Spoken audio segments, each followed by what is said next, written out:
মুখে জুলাই অন্তরে নৌকার শীষ, নৌকার ধানের শীষ মিলে যে নৌকার শীষ হয়ে গেছে, তার বিরুদ্ধে বিপ্লব অনিবার্য।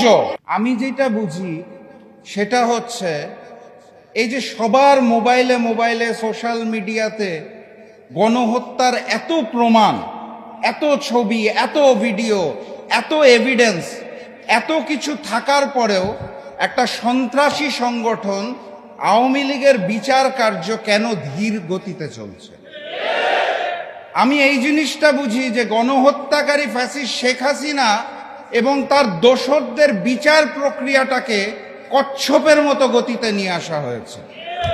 আমি খুব সাধারণ মানুষ, সাধারণ জায়গা থেকে এটা বুঝি যে ফ্যাসিস্ট শেখ হাসিনা এবং ওসমান হাদির যে হত্যাকারীদেরকে ভারত থেকে দেশে ফিরিয়ে আনার ব্যাপারে কূটনৈতিক কার্যক্রম ঠিকমতো পরিচালনা করা হচ্ছে না।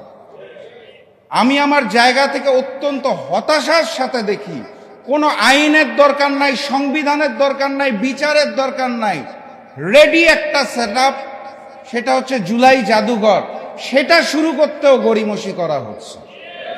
আমি আমার জায়গা থেকে বুঝতে পারছি না, আমরা যখন সকলে দাঁড়িয়ে বলার চেষ্টা করছি যে সংবিধান সংস্কার পরিষদ করতে হবে, গণভোটের গণরায়ে বাস্তবায়ন করতে হবে, তার পূর্বের এই ছোট ছোট কাজগুলাই তো আমরা করতে পারছি না। কেন পারছি না?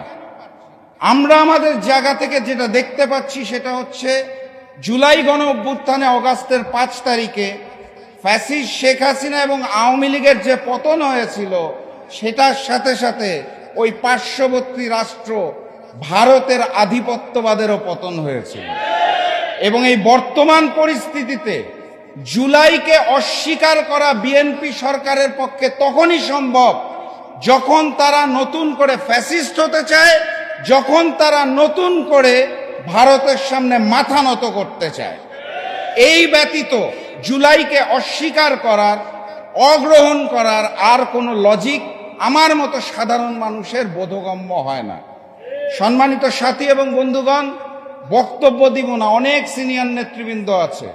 আমি শুধু বলতে চাই, ওই যে ছোটবেলায় দেখতাম হচ্ছে যে শুনতাম, পড়তাম যে মুখে মধু অন্তরে বিষ।